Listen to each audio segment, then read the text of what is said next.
সর্বশেষ আপডেট বাংলা সংবাদ। শুরুতেই শিরোনাম। শুরুতেই জানিয়ে দেব একটি গুরুত্বপূর্ণ ভয়ঙ্কর সংবাদ। হাসিনার অত্যন্ত কাছের মানুষ রাষ্ট্রপতি শাহাবুদ্দিন চুপ্পুকে যে কারণে সরাতে নারাজ বিএনপি। বেরিয়ে এল নতুন এক ভয়ঙ্কর চাঞ্চল্যকর তথ্য, যা জানলে আপনাদের চোখ কপালে উঠে যাবে। থাকছে বিস্তারিত প্রতিবেদনে। জানিয়ে দেব আমি বাংলাদেশের প্রধানমন্ত্রী ট্রাম্পকে ফোন হাসিনার শুনে জরুরি বৈঠক ইউনূসের। বেরিয়ে এল নতুন এক ভয়ঙ্কর চাঞ্চল্যকর তথ্য, যা জানলে আপনাদের চোখ কপালে উঠে যাবে। থাকছে বিস্তারিত প্রতিবেদনে। দেব শেখ হাসিনা এখনও বাংলাদেশের প্রধানমন্ত্রী, এমন কথা কি বলেছিলেন ট্রাম্প? বেরিয়ে এল নতুন এক চাঞ্চল্যকর তথ্য। থাকছে বিস্তারিত প্রতিবেদনে। আরও জানিয়ে দেব অবশেষে ডিসেম্বরে ভারত বাংলাদেশ বৈঠকের প্রস্তুতি। ঢাকা দিল্লির উঠতে পারে হাসিনা প্রসঙ্গ। বেরিয়ে এল নতুন এক চাঞ্চল্যকর তথ্য। থাকছে বিস্তারিত প্রতিবেদনে। আরও জানিয়ে দেব 15 বছর পর আজ সেনাকুঞ্জে যাচ্ছেন খালেদা জিয়া। থাকছে বিস্তারিত প্রতিবেদনে। আরও জানিয়ে দেব 71-এর অপরাধ প্রমাণিত হলে জাতির কাছে ক্ষমা চাইবে জামায়াত। থাকছে বিস্তারিত প্রতিবেদনে। এবং সবশেষে জানিয়ে দেব গাইবান্ধায় জামায়াত বিএনপির পাল্টাপাল্টি ধাওয়া, আহত 10। থাকছে বিস্তারিত প্রতিবেদনে। এতক্ষণে শিরোনাম শুনছিলেন, এবার বিস্তারিত। হাসিনার অত্যন্ত কাছের মানুষ রাষ্ট্রপতি মোহাম্মদ শাহাবুদ্দিন চুপ্পুকে যে কারণে সরাতে নারাজ বিএনপি। বেরিয়ে এল নতুন এক ভয়ঙ্কর চাঞ্চল্যকর তথ্য, যা জানলে আপনাদের চোখ কপালে উঠে যাবে। হাসিনার পরমপ্রিয় শাহাবুদ্দিন চুপ্পুকে এখন রাষ্ট্রপতির পদ থেকে সরাতে নারাজ বিএনপি। বলা হয়, রাজনীতির দাবার চালে অনেক সময় বড় ভূমিকা পালন করে থাকে। বিএনপির নেতৃত্ব মনে করছে শাহাবুদ্দিনকে সরিয়ে যাকে নতুন রাষ্ট্রপতি করা হোক না কেন, তিনি হবেন জামায়াতে ইসলামীর ঘনিষ্ঠজন। ইউনূস সরকার মাত্র 2.5-3 মাসের শাসনে সরকারের গুরুত্বপূর্ণ পদগুলিতে হাসিনার জামানার লোকদের সরিয়ে জামাত ঘনিষ্ঠদের বসিয়েছেন। সরকার পরিচালনায় ইউনূসের জামাত নির্ভরতাও গোপন নেই। দায়িত্ব নিয়ে তিনি জামায়াতের ওপর থেকে নিষেধাজ্ঞা প্রত্যাহার করেছিলেন। এই পরিস্থিতিতে বিএনপি অসহায় বোধ করছে। তারা মনে করছে হাসিনা মনোনীত শাহাবুদ্দিনই তাদের জন্য মন্দের ভালো। তাকে খড়কুটো মানছে খালেদা জিয়ার দল বিএনপি, কারণ তাদের আশঙ্কা নতুন রাষ্ট্রপতিও ইউনূসের মতোই জামায়াত এবং বৈষম্যবিরোধী ছাত্র আন্দোলনের নেতৃত্বের কথায় চলবেন। তাছাড়া অনেকে মনে করছে সাংবিধানিক অরাজকতার সুযোগে ক্ষমতা সেনার হাতে চলে যাওয়া অসম্ভব নয়। পরিস্থিতির বাস্তবতার বিবেচনা রেখে বিএনপির নেতৃত্ব শাহাবুদ্দিনের পাশে দাঁড়ানোয় বৈষম্যবিরোধী ছাত্র আন্দোলনের নেতৃত্বে তীব্র আক্রমণের মুখে পড়েছে দেশের প্রথম সারির দলটি, যারা দীর্ঘদিন দেশ শাসন করেছে। বিএনপিকেও ফ্যাসিস্ট স্বৈরাচারের দোষর বলে গালমন্দ করা হয়েছে। আমি বাংলাদেশের প্রধানমন্ত্রী ট্রাম্পকে ফোন হাসিনার শুনে জরুরি বৈঠক ইউনূসের। বেরিয়ে এল নতুন এক ভয়ঙ্কর চাঞ্চল্যকর তথ্য, যা জানলে আপনাদের চোখ কপালে উঠে যাবে। প্রথমে চিঠি পাঠিয়ে সদ্য নির্বাচিত মার্কিন প্রেসিডেন্ট ডোনাল্ড ট্রাম্পকে অভিনন্দন জানিয়েছিলেন। তারপর সরাসরি ফোনে কথা বলেছিলেন শেখ হাসিনা। আর দুক্ষেত্রে নিজেকে বাংলাদেশের প্রধানমন্ত্রী বলেছেন শেখ হাসিনা। যা নিয়ে চিন্তার বাস মোহাম্মদ ইউনূসের অন্তর্বর্তী সরকারের কপালে। সূত্রের খবর, বিষয়টি জানতে পেরেই তড়িঘড়ি করে মধ্যরাতে ইউনূসের কার্যালয়ে জরুরি বৈঠক ডাকা হয়। নতুন করে চাঞ্চল্য ছড়িয়ে পড়ে বাংলাদেশের রাজনৈতিক মহলে। আমেরিকার পরবর্তী প্রেসিডেন্ট হিসাবে ট্রাম্পের বাংলাদেশ নীতি নিয়েও আশঙ্কা ও উদ্বেগের আবহ ধীরে ধীরে দানা বাঁধছে। আমেরিকার প্রেসিডেন্ট নির্বাচনে ডোনাল্ড ট্রাম্পের জয় নিশ্চিত হতেই অভিনন্দন বার্তা পাঠাতে শুরু করেন বিভিন্ন দেশের রাষ্ট্রপ্রধানরা। পরে ট্রাম্পকে কেউ কেউ ফোন করেন। এই আবহেই গণ অভ্যুত্থানের জেরে দেশ ছেড়ে ভারতে আশ্রয় নেওয়া শেখ হাসিনা অভিনন্দন বার্তা পাঠান ট্রাম্পকে। চিঠিটি পাঠানো হয় তার দল আওয়ামী লীগের তরফে।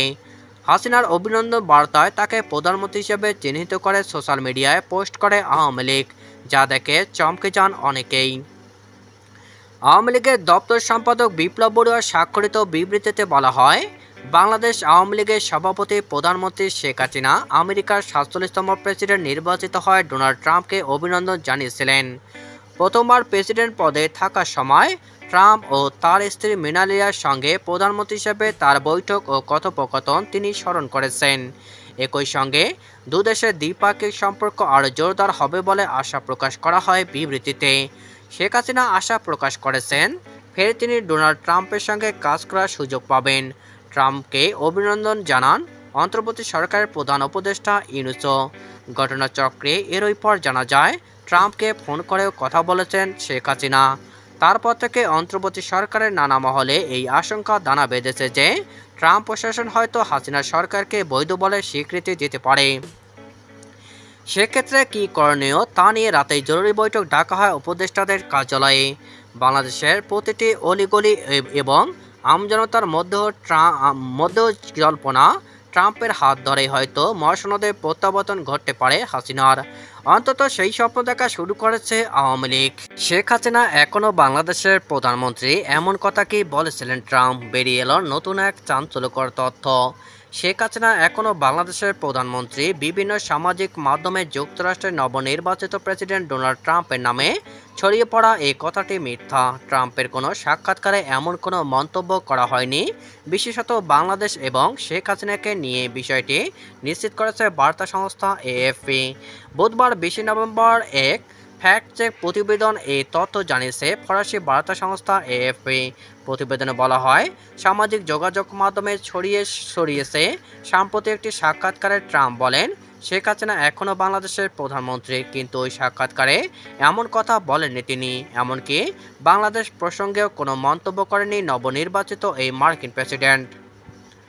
এএফপি বলেছে, গণ আন্দোলনের শেখ হাসিনার সরকার পতনের কয়েক মাস পর সামাজিক মাধ্যমে একাধিক পোস্টে মিথ্যা দাবি করা হয়েছে যে যুক্তরাষ্ট্রের নবনির্বাচিত প্রেসিডেন্ট ট্রাম্প এক ব্রডকাস্ট সাক্ষাৎকারে বলেছেন যেহেতু শেখ হাসিনা পদত্যাগ করেনি তাই তিনি এখনও বাংলাদেশের প্রধানমন্ত্রী। শেখ হাসিনার পদত্যাগপত্র দেখেননি। সম্প্রতি স্থানীয় একটি সংবাদ মাধ্যমে বাংলাদেশের রাষ্ট্রপতি এ কথা বলার পর হাসিনার পদত্যাগ অবৈধ হওয়ার বিষয়টি সামনে আসে। এএফপি ফ্যাক্ট চেক বলছে এই মিথ্যা দাবির সঙ্গে একাধিক ছবি যুক্ত করা হয়েছিল। সেখানে ট্রাম্পকে পিডিবি পডকাস্টের উপস্থাপন ম্যাট্রিক্স বেট ডেভিডের সঙ্গে আলোচনা করতে দেখা গেছে। ছবির ওপরে লেখা ছিল, আমি মনে করি হাসিনা এখনও বাংলাদেশের প্রধানমন্ত্রী ট্রাম্প। এএফপির প্রতিবেদনে বলা হয়েছে এসব দাবির কোনো ভিত্তি নেই। ট্রাম্প কখনো এমন কোনো মন্তব্য করেনি। বিশেষ করে শেখ হাসিনাকে নিয়ে তার কোনো বক্তব্য নেই। 7 অক্টোবর 2023 এ ট্রাম্প একটি সাক্ষাৎকার দিয়েছিলেন যা পিডিবি পডকাস্ট নামক ইউটিউব চ্যানেলে প্রকাশিত হয়েছিল। এই সাক্ষাৎকারের ভিডিওটির শিরোনাম ছিল Donald Trump gets emotional speaks on tariff Obama and Iran. ভিডিওটি 1 ঘন্টা 26 মিনিটের ছিল এবং সেখানে বাংলাদেশ বা শেখ হাসিনাকে নিয়ে ট্রাম্পের কোনো মন্তব্য পাওয়া যায়নি। তার ওই সাক্ষাৎকার নিয়ে একটি প্রতিবেদন প্রকাশ করেছিল এবিসি নিউজ। সেখানেও বাংলাদেশ নিয়ে ট্রাম্পের কথা বলার কোনো প্রমাণ পাওয়া যায়নি। এএফপি আরও জানায়, সাক্ষাৎকারে ট্রাম্প হাসিনার কথা না বললেও দ্বিতীয় মেয়াদে প্রেসিডেন্ট নির্বাচিত হওয়ার কয়েকদিন আগে 31 অক্টোবর নিজের ভেরিফাইড ফেসবুক পেজ এক্স অ্যাকাউন্টে বাংলাদেশ নিয়ে একটি পোস্ট করেছিলেন তিনি। সেখানে ট্রাম্প লিখেছিলেন, আমি বাংলাদেশের হিন্দু, খ্রিস্টান ও অন্যান্য সংখ্যালঘুদের ওপর বর্বরোচিত সহিংসতার তীব্র নিন্দা জানাচ্ছি। দেশটিতে দলবদ্ধভাবে তাদের উপর হামলা ও লুটপাট চালানো হচ্ছে। বাংলাদেশ এখন পুরোপুরিভাবে একটি বিশৃঙ্খল অবস্থার মধ্যে রয়েছে। ট্রাম্পের পোস্ট বাংলাদেশের সংখ্যালঘুদের বিষয়ে তুলে ধরা হলেও শেখ হাসিনা ও বাংলাদেশের নেতৃত্বে সরকার নিয়ে কোনো মন্তব্য করা হয়নি। দীর্ঘ 15 বছর পর সশস্ত্র বাহিনী দিবসের অনুষ্ঠানে যোগ দিতে ঢাকা সেনানিবাসের সেনাকুঞ্জে যাচ্ছেন বিএনপির চেয়ারপারসন খালেদা জিয়া। গতকাল সন্ধ্যায় দলের মিডিয়া সেলের সদস্য সাইদুল কবির খান এই তথ্য নিশ্চিত করেছেন। তিনি জানান, সশস্ত্র বাহিনী দিবস উপলক্ষে আজ বিকাল 3টায় সেনাকুঞ্জে অনুষ্ঠানে যোগ দেবেন বিএনপি চেয়ারপারসন খালেদা জিয়া। এর আগে সর্বশেষ 2009 সালে সেনাকুঞ্জের সশস্ত্র বাহিনী দিবসের অনুষ্ঠানে অংশ নিয়েছিলেন খালেদা জিয়া। সশস্ত্র বাহিনী দিবসে সেনাকুঞ্জের সংবর্ধনা অনুষ্ঠানে অংশ নিতে গত মঙ্গলবার বিএনপি চেয়ারপারসন বেগম খালেদা জিয়াকে আমন্ত্রণ জানায় প্রধান উপদেষ্টার কার্যালয়ের সশস্ত্র বাহিনী বিভাগ। ওই দিন রাতে সেনাবাহিনীর chief of general staff CGS lieutenant general Mizanur Rahman Shamim এবং সশস্ত্র বাহিনী বিভাগের principal staff officer PSO lieutenant general ASM Kamrul Hasan এই আমন্ত্রণপত্র বিএনপি চেয়ারপারসনের কাছে পৌঁছে দেন। 2011 সালের 13 নভেম্বর স্বৈরাচার আওয়ামী লীগ সরকারের নির্দেশে তাকে ঢাকা সেনানিবাসের বাড়ি থেকে জোরপূর্বক উচ্ছেদের পর এবারের প্রথম তিনি সশস্ত্র বাহিনীর অনুরোধে শারীরিক অসুস্থতা সত্ত্বেও অনুষ্ঠানটিতে যোগ দিতে সম্মত হয়েছেন। তার দলের সঙ্গে স্থায়ী কমিটির সদস্যসহ প্রায় 30 জন সেনাকুঞ্জের অনুষ্ঠানে যোগ দেবেন। বিকাল 3টায় গুলশানের বাসা ফিরোজা থেকে সেনাকুঞ্জের উদ্দেশ্যে বের হবেন খালেদা জিয়া। সেনাবাহিনীর তত্ত্বাবধানে বাহিনীর একটি বিশেষ দল তাকে গুলশানের বাসা ফিরোজা থেকে নিয়ে যাবেন এবং অনুষ্ঠানে অংশগ্রহণ শেষে তাকে পৌঁছে দেবেন। গতকাল বিএনপির চেয়ারপারসনের একান্ত ব্যক্তিগত সহকারী ABM আব্দুল সাত্তার এসব তথ্য নিশ্চিত করেছেন। তিনি আরও জানান, বিএনপির চেয়ারপারসনকে আমন্ত্রণ জানানোর আগে একই দিন দুপুরের দিকে বিএনপির ভারপ্রাপ্ত চেয়ারম্যান তারেক রহমান, দলটির মহাসচিব মির্জা ফখরুল ইসলাম আলমগীর সহ স্থায়ী কমিটির সদস্য এবং সিনিয়র নেতৃবৃন্দ মিলে 30 জন নেতার নামে আমন্ত্রণপত্র গুলশানে চেয়ারপারসনের কার্যালয়ে সেনা কর্মকর্তা দিয়ে গেছেন। ভারত ও বাংলাদেশের মধ্যে আগামী মাসে বিদেশ সচিব পর্যায়ের বৈঠকের প্রস্তুতি শুরু হয়েছে। ঢাকায় বাংলাদেশের পররাষ্ট্র মন্ত্রকে বুধবার এই ব্যাপারে উচ্চ পর্যায়ের বৈঠক ডেকেছে সে দেশের পররাষ্ট্র উপদেষ্টা তৌহিদ হোসেন। অন্যদিকে নয়াদিল্লিও বাংলাদেশের সঙ্গে আলোচনায় বসার প্রস্তুতি শুরু করেছে। শেখ হাসিনা সরকারের পতনের পর এই প্রথম দুই দেশের বৈঠক হতে যাচ্ছে, তবে বৈঠকের স্থান এখনও চূড়ান্ত হয়নি। বৈঠকে বাংলাদেশ শেখ হাসিনার প্রত্যর্পণ নিয়ে সরব হতে পারে ধরে নিয়ে নিজেদের অবস্থান চূড়ান্ত করেছে ভারত। 3 দিন আগে বাংলাদেশের প্রধান উপদেষ্টা মোহাম্মদ ইউনূস জাতির উদ্দেশ্যে দেওয়া ভাষণে শেখ হাসিনাকে ফিরিয়ে এনে বিচারের আশ্বাস দিয়েছিলেন। মনে করা হচ্ছে আগামী মাসের আলোচনায় হাসিনার প্রত্যর্পণ নিয়ে বিশেষভাবে আলোচনার দাবি জানাবে বাংলাদেশ। ভারত ও বাংলাদেশের বিদেশ সচিব যথাক্রমে বিক্রম মিশ্রি ও জসিমউদ্দিন বৈঠকের নেতৃত্ব দেবেন। বৈঠকে দুদেশের অমীমাংসিত ইস্যুগুলি নিয়ে আলোচনার পাশাপাশি উঠতে পারে ভিসা প্রসঙ্গ। 5 আগস্ট হাসিনা সরকারের পতনের পর ভারত সরকার বাংলাদেশিদের জন্য ভিসা দেওয়াতে কঠোর নিষেধাজ্ঞা আরোপ করে। জরুরি মেডিকেল ভিসায় শুধু ইস্যু করা হচ্ছে। বাংলাদেশ চাইছে নয়াদিল্লি দ্রুত ভিসা ব্যবস্থা স্বাভাবিক করুক। অন্যদিকে হাসিনা সরকারের পতনের পর বাংলাদেশে ভারতের প্রকল্পগুলির ভবিষ্যৎ নিয়ে চিন্তিত ভারত। প্রকল্পগুলি পুনরায় চালু করার আগে বাংলাদেশ সরকারের কাছ থেকে ভারতীয়দের নিরাপত্তার গ্যারান্টি চায় নয়াদিল্লি। একই সঙ্গে বাংলাদেশের সংখ্যালঘুদের নিরাপত্তা নিয়েও সরব হবে ভারত। হাসিনা সরকারের পতনের পর ভারত ও বাংলাদেশের দ্বিপাক্ষিক সম্পর্কের অবনতি ঘটে। বাংলাদেশের প্রধান উপদেষ্টা মোহাম্মদ ইউনূসের মতে দুদেশের সম্পর্ক এখন তলানিতে ঠেকেছে। আইন উপদেষ্টা আসিফ নজরুলের কথায় বাংলাদেশ এই মুহূর্তে কোনো বন্ধু প্রতিবেশী নেই। বলাই বাহুল তিনি ভারতকে বন্ধু দেশ বলে মানতে চাননি। এমন প্রেক্ষাপটে দুদিন আগে ঢাকায় ভারতের হাই কমিশনার প্রণব বর্মা এক আন্তর্জাতিক আলোচনাক্রমে বলেন, ভারত ও বাংলাদেশের সম্পর্ক কোনো ঘটনাকে ঘিরে ওঠানামা করে না।